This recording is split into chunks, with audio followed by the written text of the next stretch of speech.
Everybody. The article that I have chose from the readings to do my synthesis is Engagement as Communication, Pathways, Possibilities, and Future Directions by Kim A. Johnston and Maureen Taylor, which was published back in 2018, which was really interesting to me just in that it was published about 8 years ago at this point.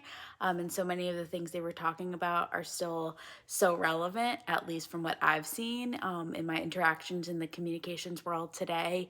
I was really intrigued just from the start, from their note, that the motivation for them to even write this handbook and gather all of these writings from other researchers in the area was because the term engagement seemed to be everywhere in the communication field, but it was being perceived overall as misunderstood. They present what I thought was a really unique engagement measurement by introducing the 3-tier system, which personally I've always thought was like a really unique and good way of presenting something such as engagement, where it is, traditionally like a metric based thing, but to create almost like a flow state metric instead of a number based metric, which like is something I think I got really into with the law. You see that a lot where there's like different levels versus it's not everything is black and white. That's a good way to say it. I thought that they presented that in a really good, like with the 3 tiers where there's a lot of gray area, just as life. So I really like that.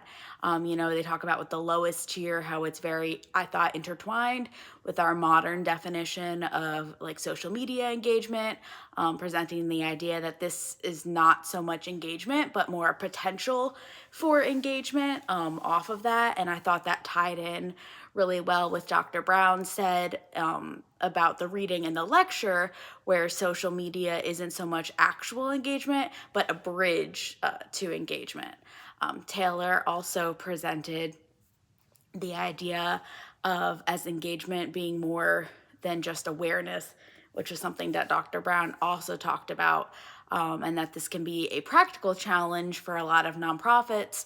I know personally when I've done, nonprofits and things in schools and, worked with groups that you don't have any budget, where you fall into this propaganda pattern of just like constantly delivering a message, and just trying to get what you view as important, and it is important in that moment, but you're just trying to get that message out, instead of the two-way relationship that nonprofit engagement, or really any organization's engagement, but particularly nonprofit, should look like. Taylor and Johnson also explain that for communication engagement, we should aim for a higher tier. Obviously, they talk about tier 1, so social media, we should aim for a higher tier where you actually see action or engage action as a result of the engagement, or engagement of groups that you would not typically reach for. It's so stereotypical, but it's just the whole time I was reading this, I just kept thinking about like with elections, it's really just like a sign of a successful, not even just from a campaign, but a successful action of just groups that are involved in elections, where they get engagement from people or from groups or sects of society that normally would not participate in elections, and not just big elections, like local elections. I know in Georgia, they did a big, like there was a local board that really would not normally see any kind of engagement. It was a communications board, actually, a telecommunications board for oversight, and it normally would not, see it kind of engagement, but it ended up getting a lot of news time, and a lot of people were involved in reading about the issues, because it was kind of like getting through the wall from these groups that were doing a really good job of campaigning about the importance of these local elections actually existing in their everyday lives. One thing that I actually, circling back, thought was a really important note from Taylor and Johnson that I really liked with that was their reference to Arnstein's, and I hope I'm pronouncing their name properly, writing on tokenism and the caution against organizations only using engagement to get something when they want to get something out of others. And I thought that also tied back to like groups that get involved in elections, where it's important that they're using platforms year round, and that's how they maintain people instead of like just popping up when they want to get a result out of people. I thought that was really interesting, and definitely a skill that we see in nonprofits. And we saw that with last week's reading with one-way versus two-way communications. The concluding with that, the handbook, it poses the need at the end for the continued need for research for organizations that are engaging the disengaged, and how to do so in meaningful and ethical ways. I feel like that definitely is research worth picking up the mantle for somebody in the communications field, because I think it's definitely something that is particularly um, targeted, like particularly useful for nonprofits, with the idea of engaging people that are disengaged, like from their cause. With nonprofits, you're not so much, it's not a corporation, you're not selling a product. You're very much working from a point of, if somebody's not automatically interested in what you're doing, they're disengaged, and you're definitely working at consistently contacting disengaged people and trying to open up a communication route and get them engaged and get them to that tier 3, where you do see that result of an action actually taking place as the result of your engagement with them, or the result of getting that disengaged group engaged in what your mission is. That leads me to the second portion of this prompt, which is seeing where a situation could apply. And I know I've listed that a little bit, but just a short example from the nonprofit that I currently work at.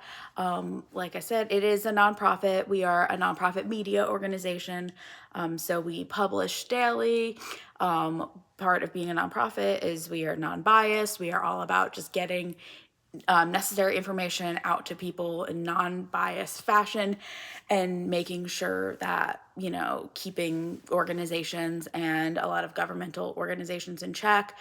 We maintain the presidential tax records, make sure that information is, we are consistently involved in FOIA litigation with the IRS particularly, but also the Department of Treasury, in making sure that information is out there and getting data, and making sure that that access is available to people.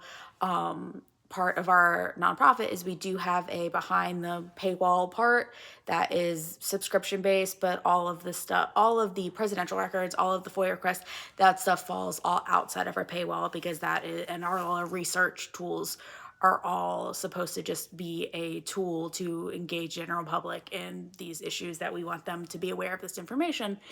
I think the main part of this example is that because we are a nonprofit, but we are a media organization, a common tool used in media organization very much is metrics. And Taylor and Johnston talk about that. And that also was talked about by Dr. Brown in his lecture, and that metrics are commonly, like misconstrued almost as engagement, like clicks and likes is what we view as engagement, but it's really just a very low tier of engagement, if in depending on your definition, a question of engagement at all. So we have, our sales team who is doing subscription bases for companies, and they're very much targeting that tier 1 metric, because we do get metrics. We get emails every day with clicks and everything on our articles.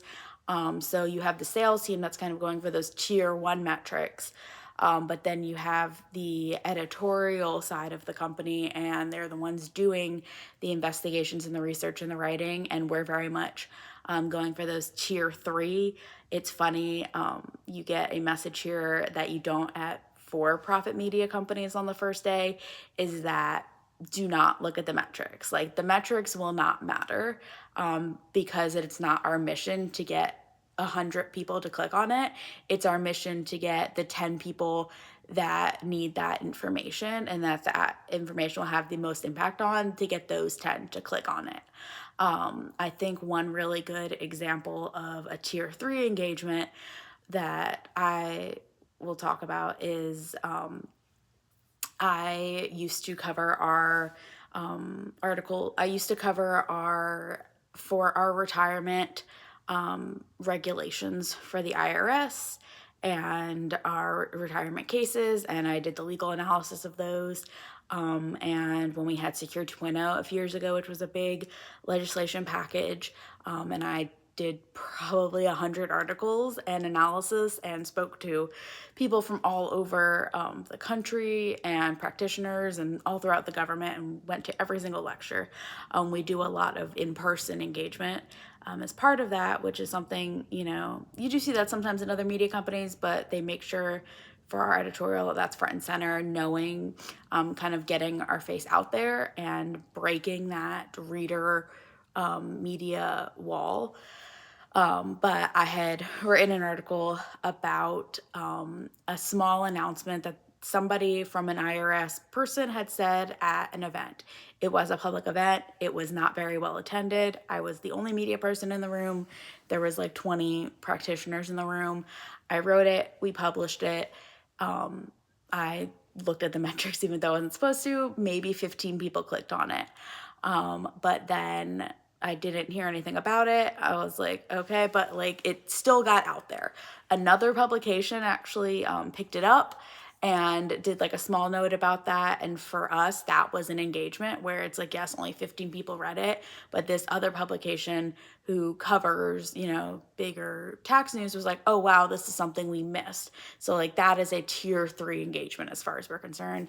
But finalizing that, so I'm at another conference a couple months later. There's like 10 IRS people on the panel, and one of them mentions the article and says that they want to comment on that, since apparently it had been brought up that they weren't aware and published, and because it was now out there, their organization had to meet and comment on it publicly.